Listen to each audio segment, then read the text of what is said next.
અનંત અંબાણીની દ્વારકા પદયાત્રા કે તેઓ દ્વારકા ખાતે પગપાળા જઈ રહ્યા છે ને આ સાથે જ બાગેશ્વર ધામના જે ધીરેન્દ્ર શાસ્ત્રી હતા તેઓ પણ ત્યાં જોડાયા હતા અને અનંત અંબાણીની દ્વારકા યાત્રા કે જેમાં કઠોરતા, કૃપા અને ભક્તિની વ્યક્તિગત યાત્રા જોવા મળી રહી છે। 29 માર્ચના રોજ એટલે કે શનિવારે અનંત અંબાણીએ શાંતિથી એક ગહન આધ્યાત્મિક યાત્રા શરૂ કરી છે। જામનગરથી દ્વારકાના પવિત્ર દ્વારકાધીશ મંદિર સુધીની 130 કિલોમીટરની આ પદયાત્રા છે અને દરરોજ આશરે 20 કિલોમીટર ચાલીને તેઓ ત્યાં જઈ રહ્યા છે। દરરોજ 6 થી 7 કલાક સુધી તેઓ પગપાળા વિતાવી અને ત્યાં તેઓ પહોંચી રહ્યા છે। તેમના 30મા જન્મદિવસના આગલા દિવસે એટલે કે 8 એપ્રિલ સુધીમાં પવિત્ર શહેર પહોંચવાની તેઓની અપેક્ષા છે। 130 કિલોમીટરની આ પદયાત્રા કે જેઓ અનંત અંબાણી કરી રહ્યા છે।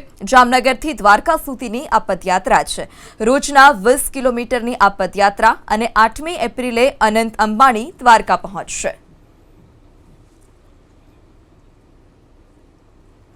તો દરરોજ આશરે 20 કિલોમીટર સુધી તેઓની આ જે પદયાત્રા છે તે ચાલુ રહેશે। દરરોજ 6 થી 7 કલાક તેઓ પગપાળા વિતાવશે અને તેમના 30મા જન્મદિવસના આગલા દિવસે 8 એપ્રિલ સુધી તેઓ પવિત્ર શહેર પહોંચવાની અપેક્ષામાં છે।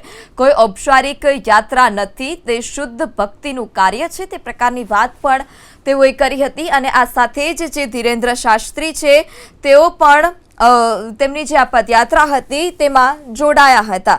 30મી વર્ષગાંઠના એક દિવસ પૂર્વે તેઓ દ્વારકા પહોંચશે તો અનંત દ્વારકાધીશની કૃપા અને સનાતન ધર્મના આદર્શોને શરણાગતિ આપે છે અને તેઓ ભગવાન દ્વારકાધીશના ભક્ત પણ છે। આ યાત્રાને વધુ અસાધારણ બનાવે છે તે એ છે કે અનંત કુશિંગ સિન્ડ્રોમ અને એક દુર્લભ હોર્મોનલ ડિસઓર્ડર અને રોગિષ્ઠ સ્થૂળતા, અસ્થમા અને ફાઇબ્રોસિસ જેવી ક્રોનિક પરિસ્થિતિઓ સાથે લડતા આ યાત્રા કરી રહ્યા છે, જે તેને બાળપણથી જ પડકારતી આ જે ડિસઓર્ડર છે તેમની બીમારી છે।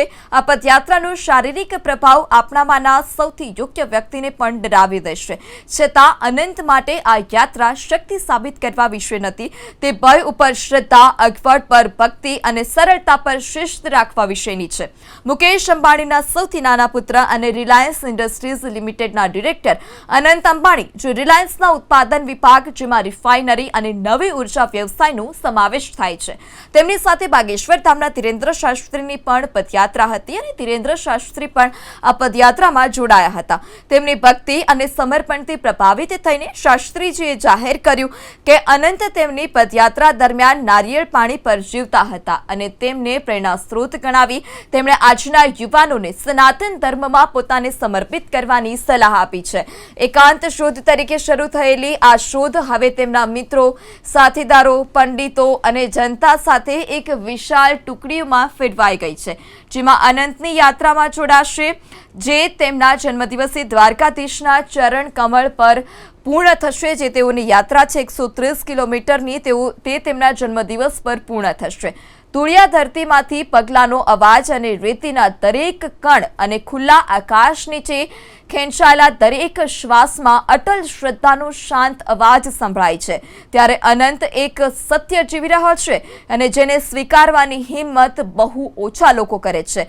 તે વાસ્તવિક શક્તિ ઘણીવાર શાંતિથી ચાલે છે। સતત ઘોંઘાટ, અનંત વિક્ષેપો અને બદલાતા મૂલ્યોની દુનિયામાં અનંત અંબાણીનું દ્વારકા સુધીની પદયાત્રા સ્પષ્ટતા, હિંમત અને દ્રઢ વિશ્વાસનું એક દુર્લભ કાર્ય છે। સપાટી પરના ઊંડાણ અને અરજકર્તાના અર્થ શોધતી પેઢી માટે તેમની પદયાત્રા કંઈક શક્તિશાળી પ્રદાન કરે છે। એક યાદ અપાવે છે કે શ્રદ્ધા કાલાતીત છે અને તે સ્થિતિસ્થાપકતા હંમેશા ગર્જના કરતી નથી।